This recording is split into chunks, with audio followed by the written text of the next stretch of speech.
সতেজ টিভি সুন্দরের জয়গানে আপনাকে স্বাগত। আমার আল্লাহ কোরআনের ভিতরে পাথরের তিনটা গুণ বর্ণনা করতেছেন। ওয়া ইন্না মিনাল হিজারাতি লামা ইয়াতাফাজ্জারু মিনহুল আনহার। পাথরের মধ্যে তো এমন পাথর আছে যে পাথরগুলো থেকে ঝর্ণা বাহির হয়। আরেকটু জোরে কোন সুবহানাল্লাহ। এমন এমন পাথর আছে যে পাথর থেকে ঝর্ণার মতন পানি বাহির হয়। ওয়া ইন্না মিনহা লামা ইয়াশাক্কাকু ফায়াখরুজু মিনহুল মা। আবার এমন এমন পাথর আছে যে পাথর বিদীর্ণ হইয়া পানি বাহির হয়। ওয়া ইন্না মিনহা লামা ইয়াহবিতু মিন খাশিয়াতিল্লাহ। আবার এমন এমন পাথর আছে যে পাথরগুলো আল্লাহর ভয়ের কারণে পাহাড় থেকে গড়িয়ে নিচে নেমে। তাহলে পাথরে এখানে তিনটা গুণ আল্লাহ বর্ণনা করেছেন। কিছু পাথর আছে যে পাথর থেকে ঝর্ণার মতন পানি বাহির হয়, কিছু পাথর আছে যে পাথর বিদীর্ণ হইয়া পানি বাহির হয়, আবার কিছু পাথর আছে যে পাথরগুলো আল্লাহর ভয়ের কারণে উপর থেকে গড়িয়ে পড়ে। ওয়াল্লাহু বিগাফিলিন আম্মা তা'মালুন।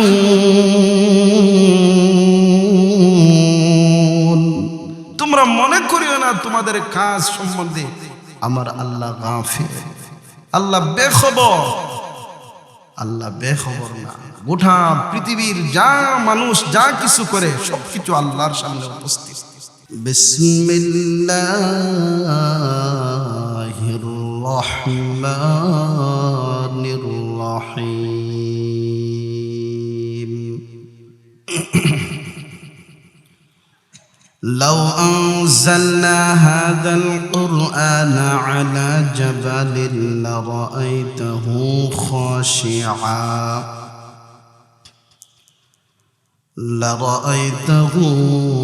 خاشعا متصدعا من خشية الله. وتلك الأمثال نضربها للناس لعلهم يتفكرون.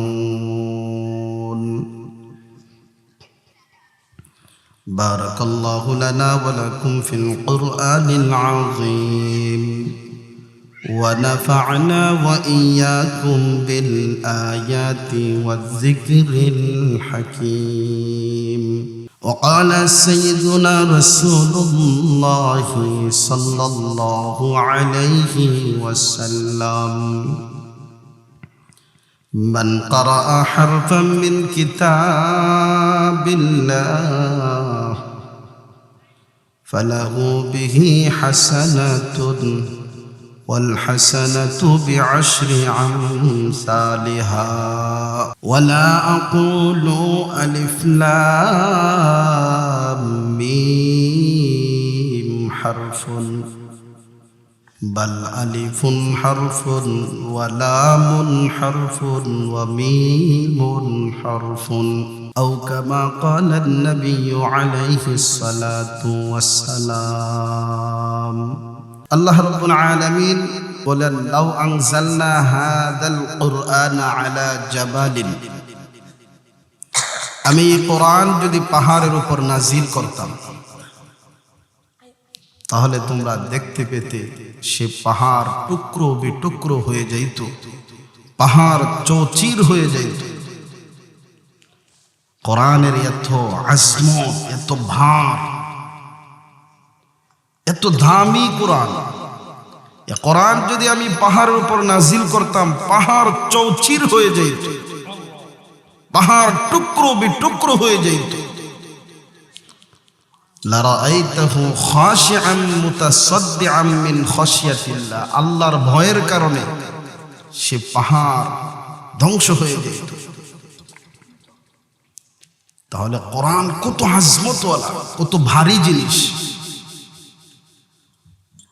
আমার রাসূল সাল্লাল্লাহু আলাইহি ওয়াসাল্লামের উপর যখন ওহী নাজিল হইত, কোরআনের আয়াত নাজিল হইত, নবীজি মাঝে মাঝে উটের উপর থাকতেন। রাসূল সফর অবস্থায় যখন কোরআনের আয়াত নাজিল হইত আর রাসূল এমত অবস্থা উটের উপর থাকতেন, উটগুলো কোরআনের আজমতের কারণে, কোরআনের ভারের কারণে জমিনের মধ্যে বসে যাইত। অথচ উটকে বলা হয় মরুভূমির জাহাজ। উট হলো মরুভূমির জাহাজ। আল্লাহ তাআলা উটকে এত শক্তিশালী করে বানাইছেন, মরুভূমি যারা হজ করেছেন, উমরাত গেছেন, এরা দেখেছেন। আল্লাহু আকবার। সুদূর মক্কা থেকে মদিনা পর্যন্ত ঘন্টার পর ঘন্টা সফর করলাম। দুই পাশে পাহাড়গুলো দাঁড়ায় রয়েছে, কোনো গাছ নাই, কোনো গাছ নাই, কিছুই না, শুধু পাথর, পাথর আর পাথর। বিশাল মরুভূমি, যেখানে ছায়ার কোনো ব্যবস্থা নাই, পানির কোনো ব্যবস্থা নাই, সে বিশাল বড় বড় মরুভূমি পাড়ি দিত এই উট দ্বারা। আরবের মানুষ উটকে তারা জাহাজ হিসাবে ব্যবহার করত। আর উটকে আল্লাহ তাআলা এত শক্তিশালী করে বানাইছেন, উটের গলার মধ্যে একটা কণ্ঠনালী আছে, সে কণ্ঠনালীতে একসাথে 27 দিনের পানি স্টক করে রাখতে পারে। সুবহানাল্লাহ, কত শক্তিশালী করে আল্লাহ বানাইছেন। দিনের পর দিন, রাত্রি পর রাত্রি সে সফর করে, পিপাসার প্রয়োজন হলে সেখান থেকে একটু পানি সে খায়। সুবহানাল্লাহ। উটের উপর রাসূল সফর করতেন। এমত অবস্থায় কোরআন নাযিল হলে কোরআনের ভারের কারণে উটগুলো জমিনে বসে যেত। সাইয়্যিদুনা হযরত আলী রাদিয়াল্লাহু তাআলা আনহু বলেন, একবার রাসূল আমার খুদের উপর ঘুমন্ত অবস্থা, নবীজি আমার খুদের উপর ঘুমন্ত, এমত অবস্থায় রাসূলের উপর ওহী নাযিল হয়েছে, কোরআনের আয়াত নাযিল হয়েছে। আমার মনে হয়েছে যে আমার উরুটা 7 জমিনের নিচে চলে গেছে। একটু চিন্তা করে দেখেন যে কোরআন কত আজমতওয়ালা। এই কোরআন কারীম আল্লাহ তাআলা যদি পাহাড়ের উপর নাজিল করতেন আর পাহাড়কে মানুষের মতন যদি অনুভূতি দিতেন, মানুষ যেভাবে অনুভূতিশীল, এই অনুভূতিটা যদি পাহাড়ের উপর দিতেন, পাহাড় চৌচির হয়ে যেত আল্লাহর ভয়ের কারণে। আর পৃথিবীর যত মাখলুকাত আছে, যত জিনিস আছে, জড় পদার্থ হোক অথবা গাছপালা, যা কিছু আছে সব কিছুই আল্লাহর তাসবিহাত আদায় করে। আর একটু জোরে কোন সুবহানাল্লাহ। আল্লাহ বলেন, সাব্বাহা লিল্লাহি মা ফিস সামাওয়াতি ওয়াল আরদ। আসমান জমিনে যা কিছু আছে সবকিছু আল্লাহ তাআলার তাসবিহাত আদায় করে। আল্লাহ রাব্বুল আলামিন এই কোরআনে তো আজমতওয়ালা করে সৃষ্টি করছেন। এই কোরআন পাহাড়ের উপর নাজিল হইলে পাহাড় চৌচির হয়ে যেত। ও মানুষ, তোমাদের উপর নাজিল করেছি, কিন্তু তোমাদের অন্তরটা একটু বিগলিত হয় না? তোমাদের অন্তরটা আল্লাহর ভয়ের কারণে কাঁপে না? আল্লাহ দৃষ্টান্ত দিয়েছেন, পাথরগুলোর মধ্যেও তো এমন পাথর আছে যে সমস্ত পাথর থেকে ঝর্ণা বাহির হয়। গত কিছুদিন আগে জাফলং এক প্রোগ্রামে গিয়েছি। জাফলং যে ওয়াজ মাহফিলে গিয়েছি, পাশেই দেখলাম পাহাড় থেকে অনেক উপরে, প্রায় 1 থেকে 1,500 ফিট উপর থেকে একটা নালা, ঝর্ণার মতন পানি পড়তেছে। সুবহানাল্লাহ। আমার মনে হয়ে গেছে কোরআনের সেই আয়াতটা, ওয়া ইন্না মিনাল হিজারা ওয়া ইন্না মিনাল হিজারাতি লামা ইয়াতাফাজ্জারু মিনহুল আনহার। আমার আল্লাহ কোরআনের ভিতরে পাথরের 3টা গুণ বর্ণনা করতেছেন। ওয়া ইন্না মিনাল হিজারাতি লামা ইয়াতাফাজ্জারু মিনহুল আনহার। পাথরের মধ্যে তো এমন পাথর আছে যে পাথরগুলো থেকে ঝর্ণা বাহির হয়। আর একটু জোরে কোন সুবহানাল্লাহ। এমন এমন পাথর আছে যে পাথর থেকে ঝর্ণার মতন পানি বাহির হয় ওয়া ইন্না মিনহা লামা ইয়াশাক্কাকু ফায়াখরুজু মিনহুল মা। আবার এমন এমন পাথর আছে যে পাথর বিদীর্ণ হইয়া পানি বাহির হয়। ওয়া ইন্না মিনহা লামা ইয়াহবিতু মিন খাশিয়াতিল্লাহ। আবার এমন এমন পাথর আছে যে পাথরগুলো আল্লাহর ভয়ের কারণে পাহাড় থেকে গড়িয়ে নিচে নেমে। তাহলে পাথরের এখানে তিনটা গুণ আল্লাহ বর্ণনা করেছেন। কিছু পাথর আছে যে পাথর থেকে ঝর্ণার মতন পানি বাহির হয়, কিছু পাথর আছে যে পাথর বিদীর্ণ হইয়া পানি বাহির হয়। আবার কিছু পাথর আছে যে পাথরগুলো আল্লাহর ভয়ের কারণে উপর থেকে গড়িয়ে পড়ে। ওয়াল্লাহু বিগাফিলিন আম্মা তা'মালুন। তোমরা মনে করিও না তোমাদের কাজ সম্বন্ধে আমার আল্লাহ গাফিল, আল্লাহ বেখবর। আল্লাহ বেখবর না। গোটা পৃথিবীর যা মানুষ যা কিছু করে সবকিছু আল্লাহর সামনে উপস্থিত। পাথরের মধ্যে এমন এমন পাথর আছে যে পাথরগুলো আল্লাহর ভয়ের কারণে উপর থেকে নেমে পড়ে। এমন এমন পাথর আছে আল্লাহর ভয়ের কারণে ঝর্ণার মতো পানি ছাড়ে। আর মানুষের উপর কোরআন নাজিল হওয়ার পরেও মানুষ আল্লাহর ভয়ের কারণে একবার কান্দে না, তার অন্তরটা বিগলিত হয় না। আল্লাহ আশ্চর্য হয়ে বলছেন, এ কোরআন হলো আজমতওয়ালা। এ কোরআনে কারীমের সর্বপ্রথম যে আয়াত নাজিল হয়েছে সে আয়াতটা হলো ইকরা, পড়ো। আল্লাহ পড়ো বলেছেন। সমস্ত মুহাদ্দিসিনগণ মুফাসসিরিন একরাম বলেন ইকরা শব্দ দ্বারা तमाम পৃথিবীর মানুষের উপর আল্লাহ তাআলা কোরআনে কারীম পড়া এবং শিক্ষা করা ফরজ সাব্যস্ত করেছেন। কোরআনে কারীম সকলের উপর ফরজ, ধনী গরিব, পুরুষ মহিলা, কালো সাদা সকল মানুষের উপর কোরআনে কারীম শিক্ষা করা ফরজ। আমার আল্লাহ বলেন লাকাদ মান্নাল্লাহু আলাল মুমিনিন লাকাদ মান্নাল্লাহু আলাল মুমিনিনা ইয বা'আসা ফীহিম রাসূলাম মিন আনফুসিহিম ইয়াতলু আলাইহিম আয়াতিহি ওয়া ইউযাক্কিহিম ওয়া ইউআল্লিমুহুমুল কিতাবা ওয়াল হিকমা ওয়া ইন কানু মিন ক্বাবলু লাফি যালালিম মুবিন।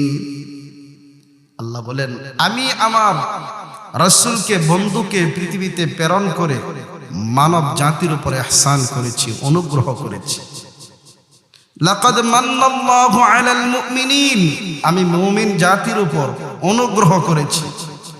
আবার সেই রাসূলকে তাদের মধ্য থেকেই প্রেরণ করেছি। আর রাসূলকে আমি চারটা দায়িত্ব দিয়ে পৃথিবীতে প্রেরণ করেছি। এক নম্বর দায়িত্ব হলো ইয়াতলু আলাইহিম আয়াতিহি, তাদেরকে তিনি কোরআন শিক্ষা দিবেন, তাদেরকে তাদের সামনে কোরআনে কারীম তিলাওয়াত করে শোনাইবেন। ওয়া ইউযাক্কিহিম, এবং তাদেরকে ভূত পবিত্র করবে। ওয়া ইউআল্লিমুহুমুল কিতাব, এবং তাদেরকে কোরআন শিক্ষা দিবে। ওয়াল হিকমা, হিকমত শিক্ষা দিবে। ওই আয়াতে আল্লাহ রাব্বুল আলামিন আমার রাসূলকে পৃথিবীতে প্রেরণ করার চারটা দায়িত্ব বলেছেন, চারটা উদ্দেশ্য বলেছেন। চার উদ্দেশ্যে আমি আমার রাসূলকে পৃথিবীতে প্রেরণ করেছি। আমি আমার রাসূলকে চারটা দায়িত্ব দিয়ে পৃথিবীতে প্রেরণ করেছি। এক নম্বর দায়িত্ব হলো আমার রাসূল কোরআন তিলাওয়াত করে শুনাইবে। দুই নম্বর দায়িত্ব হলো আমার রাসূল উম্মতদের চরিত্র সুন্দর করবে, তাদের আত্মশুদ্ধি করবে। তিন নম্বর দায়িত্ব হলো তাদেরকে কোরআনে কারীম শিক্ষা দিবে। চার নম্বর দায়িত্ব হলো তাদেরকে ওয়া ইউআল্লিমুহুমুল কিতাবা ওয়াল হিকমা, এবং তাদেরকে হিকমত শিক্ষা দিবে। এখানে চারটা দায়িত্ব নিয়ে আলোচনা করলে অনেক সময়ের প্রয়োজন। এই চার দায়িত্বের প্রথম দায়িত্ব হলো ইয়াতলু আলাইহিম আয়াতিহি, আল্লাহ রসুল উম্মতকে কোরআনে কারীম তিলাওয়াত করে শোনাইবে, এটা হলো প্রথম দায়িত্ব। সে প্রথম দায়িত্ব নিয়ে ইনশাআল্লাহ আলোচনা করব। বাকি 3 দায়িত্ব নিয়ে আলোচনা করার সময় হবে না। প্রথম দায়িত্ব হলো, আমার রসুলের প্রথম দায়িত্ব হলো নবীজি কোরআন শিক্ষা করে, রসুল করিম সাল্লাল্লাহু আলাইহি সাল্লাম কোরআন তিলাওয়াত করে শোনাইবে। আমার রসুলের জমানা থেকে নিয়ে এই পর্যন্ত রসুল যেভাবে কোরআন পড়েছেন আজও পর্যন্ত আলহামদুলিল্লাহ সেভাবে কোরআনে কারীম পড়নেওয়ালা উম্মত বাকি আছে, কিয়ামত পর্যন্ত সেভাবে থাকবে।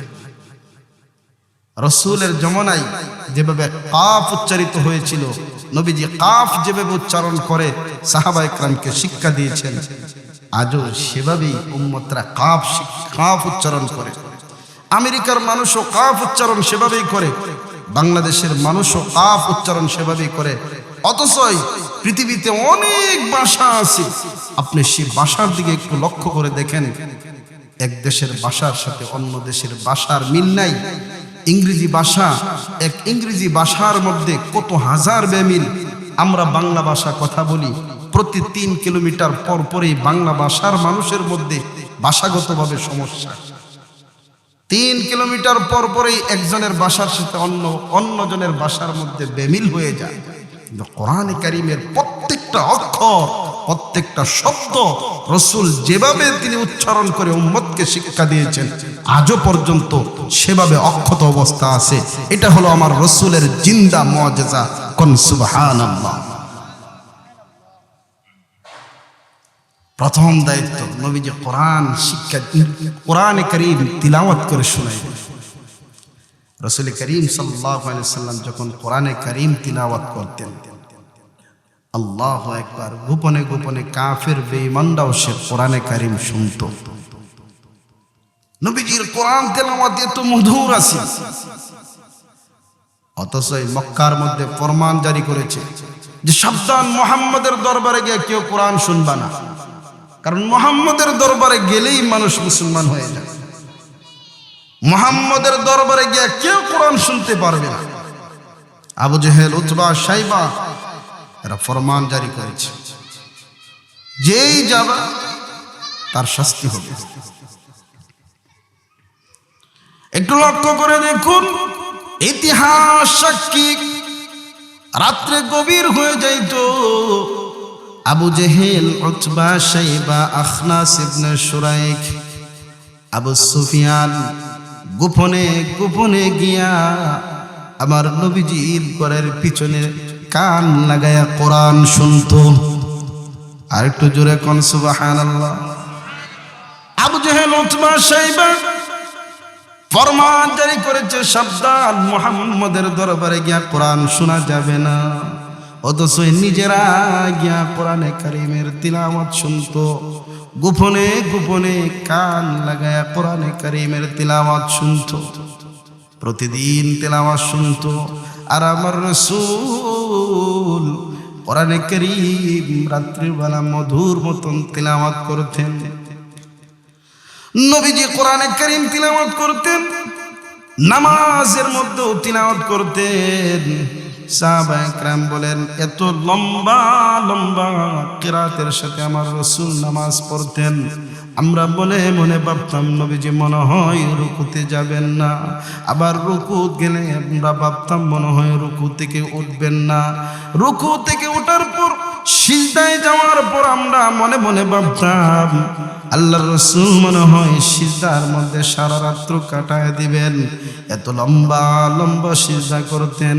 আম্মা জান আয়েশা সিদ্দিকা রাদিয়াল্লাহু তাআলা আনহা বলেন, ইয়া রাসূলুল্লাহ, ওগো নবীজি, আপনার পিছনের সামনের সমস্ত গুনাহ আল্লাহ মাফ করে দিয়েছেন, এরপরও আপনি এত লম্বা লম্বা কিরাত পড়েন, লম্বা লম্বা নামাজ পড়েন, আপনার পা মুবারক ফুলে গিয়েছে, কেন আপনি এত লম্বা লম্বা ইবাদত করেন?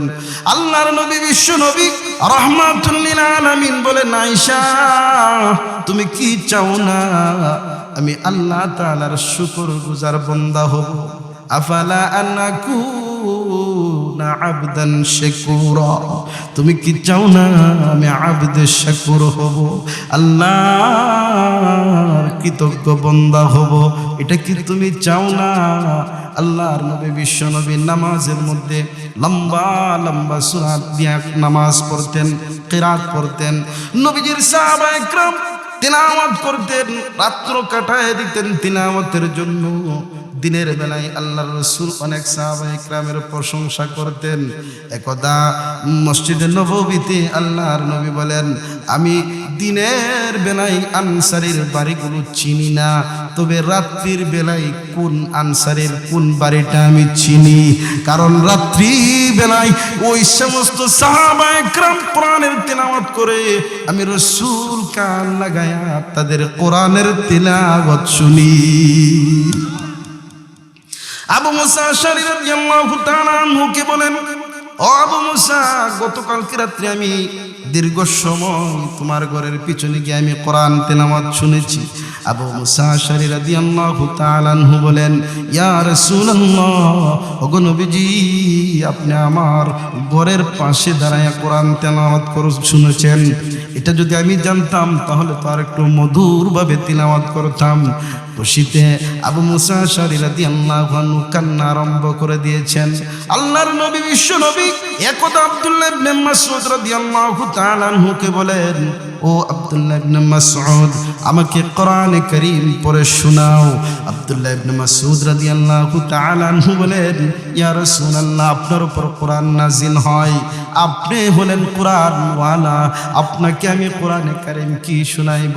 আল্লাহর নবী বলেন, ও আব্দুল্লাহ ইবনে মাসউদ, তোমাদের মতন সাহাবায়ে কিরামের তেলাওয়াত শোনার জন্য আমার আল্লাহ হুকুম করেছেন। সুবহানাল্লাহ। নবীজি তিলাওয়াত করতেন, কাফেররা কান লাগায় শুনত, কান লাগায় শুনত। অথচ এই সমস্ত কাফেররাই তারা ফরমান জারি করেছে, সাবধান, মুহাম্মাদের দরবারে গিয়া কোরআন শোনা যাবে না। প্রতিদিন কোরআন শুনত আবু জেহেল, উতবা, শাইবা, আখনাস ইবনে শুরাইক, সুফিয়ান। কোরআনে কারীম শুনতে শুনতে রাত্রি হয়ে গেছে, ফজর হয়ে গেছে, সকাল হয়ে গেছে। আমার রাসূল লম্বা তাহাজ্জুদের নামাজে কোরআনে তেলাওয়াত করেছেন।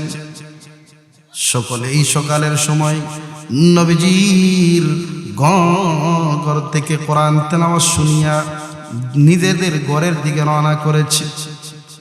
রাস্তার চৌরাস্তার মোড়ে চারজন একসাথে সাক্ষাৎ হয়ে গেছে।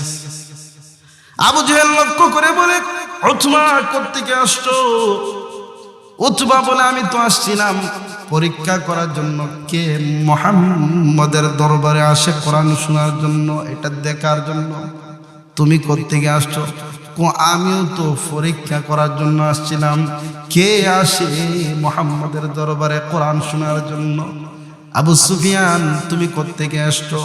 আবু সুফিয়ান বলে, আমিও তো পরীক্ষার জন্য আসছি, কে মুহাম্মাদের দরবারে আসে কোরআন শুনে এটা দেখার জন্য আসছি। একজন আরেকজনের দিলে সাক্ষী দিছে, বুঝতে পেরেছে সকলেই কোরআনের মুগ্ধ হইয়া নবীজির তিলাওয়াত শোনার জন্য আসছে। বুঝতে পেরেছে যে সকলেই কোন উদ্দেশ্যে আসছে। আবু সুফিয়ান বড় গিয়া চিন্তা করতে লাগলো, এত মধুর তেলাওয়াত শুনলাম, এটা তো কোনো মানবের কথা হতে পারে না, এটা কোনো মানুষের কথা হতে পারে না, এটা অবশ্যই আল্লাহর পক্ষ থেকে এটা কোরআন। আখনাস বিন শুরাইকের কাছে গেছে, আখনাস, মুহাম্মাদের উপর যে কোরআন নাজিল হয় তুমি কি মনে করো সে কোরআন সে বানাইছে? না, অসম্ভব। মুহাম্মাদের উপর কোরআন যে নাজিল হয়েছে এটা তো সত্য। হ্যাঁ সত্য। মুহাম্মদ যে সত্য নবী এটা সত্য নি? হ্যাঁ সত্য নবী। কথা হলে মানতে অসুবিধা কি? কথাও তো ঠিক। চলো আবু জেহেলের দরবারে। আবু জেহেলের বাড়িতে বলে, আবু জেহেল, মুহাম্মদের উপর যে কোরআন নাজিল হয় এটা সত্য না মিথ্যা? হ্যাঁ সত্য। মুহাম্মদ যে সত্য নবী এটা সত্য নি? হ্যাঁ সত্য। আমরা যদি মানি তাহলে সমস্যা কি? কমাললে সমস্যা একটা আছে। কারণ মুহাম্মদ হলো বনু হাশিম গোত্রের লোক, আর আমরা হলাম আব্দে মনাফ গোত্রের লোক। আর মুহাম্মদ বনু হাশিম গোত্রের লোক হইয়া বনু হাশিম থেকে নবী হলো। বনু হাশিম আর আব্দুল মন্নাফ গোত্রের মধ্যে যুগ যুগ ধরে একটা প্রতিযোগিতা চলছে। তাদের গোত্রের মধ্যে নবী আছে, আমাদের গোত্রের নবী নাই। আমরা যদি নবী হিসাবে মানি, এটা আমাদের ফেটিসের লস। কি একটা অহংকার! নাউজুবিল্লাহ, জুড়ে কোন। কোরআনে কারীম যে আল্লাহর কালাম, এটা তারা বিশ্বাস করত। আজকে মানুষ কোরআনে কারীম পড়ে না, কোরআন পড়ে ছেড়ে দিয়েছে। অথচ সাহাবায়ে কেরামের ইতিহাস লক্ষ্য করলে, তাবিঈনদের ইতিহাস লক্ষ্য করলে দেখা যায় ইমামে আবু হানিফা রাহমাতুল্লাহি আলাইহি রমজান মাস আসলে প্রতি রমজানে তিনি 61 খতম কোরআন পড়তেন। আর একটু জোরে কোন সুবহানাল্লাহ। 61 খতম কোরআনে কারীম পড়তেন। রাত্রি বেলা 1 খতম, দিনের বেলা 1 খতম, আর তারাবিতে 1 খতম। 30 দিনে 30 খতম, আর রাত্রি 30টা রাত্রি 30টা খতম, আর সারা তারাবি মিলে 1 খতম। মোট কত খতম হইল? 61টা খতম। আর আমাদের এজন্য প্রত্যেকের নিজের নফসকে একটু চিবাইতে হবে যে সারাটা বছর যা তুমি কয় পৃষ্ঠা তিলাওয়াত করো, কয় ফারা তিলাওয়াত করো, কয় খতম তিলাওয়াত করো। ইমাম শাফি রাহমাতুল্লাহি আলাইহির ইতিহাস, ওনার জীবনী পড়লে দেখা যায় ইমাম শাফি রাহমাতুল্লাহি আলাইহি প্রতি রমজানে তিনি 60 খতম কোরআন করতেন। দিনে 1 খতম, রাত্রে 1 খতম, দিনে 1 খতম, রাত্রে 1 খতম। ইমাম শাফি রাহমাতুল্লাহি আলাইহি একবার হজ্জের মৌসুমে হজ করার পর কাবার পাশে এক বৃদ্ধ লোককে পান। বুড়া লোকের কাছে জিজ্ঞাসা করলেন, ভাই তোমার বাড়ি কোথায়? আমার বাড়ি হলো মদিনায়। মদিনায়? তাহলে তো তুমি ইমাম মালিক রাহমাতুল্লাহি আলাইহি দেশের মানুষ। ইমাম মালিক সম্বন্ধে ইমাম শাফি রাহমাতুল্লাহি আলাইহি বিভিন্ন প্রশ্ন করতে লাগলেন। ইমাম শাফি রাহমাতুল্লাহি আলাইহি সেই প্রশ্নের জবাবগুলো বুড়া বেটা একটা একটা করে দিতে এক পর্যায়ে বলে, আর প্রশ্ন করো না, চলো মদিনায় চলো, তোমাকে ইমাম মালিকের সাথে সরাসরি সাক্ষাৎ করায় দিবে। ইমাম শাফি বলেন, চলেন মদিনায়। তো মদিনার দিকে যাত্রা শুরু করলেন। মক্কা থেকে মদিনায় গিয়েছেন 14 দিনে। বর্তমানে তো একদিনও লাগে না, আধা দিনেই মক্কা থেকে মদিনায় যাওয়া যায়। কি ডিজিটাল যুগ, প্রযুক্তির যুগ। এখন আরো উন্নত হয়েছে। মক্কা থেকে একটা মদিনার রেল বেরিয়েছে কারেন্টের মাধ্যমে, আরো উন্নত। কিন্তু মানুষের চরিত্র উন্নত হয় না।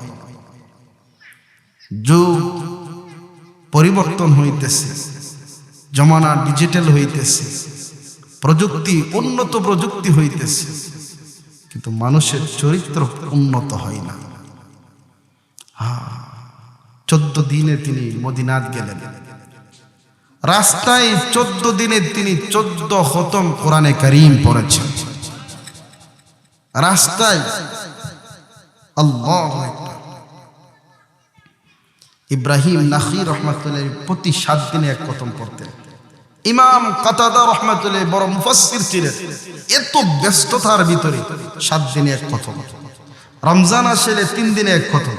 রমজানের শেষ দশকে প্রতিদিন 1 খতম। সুবহানাল্লাহ।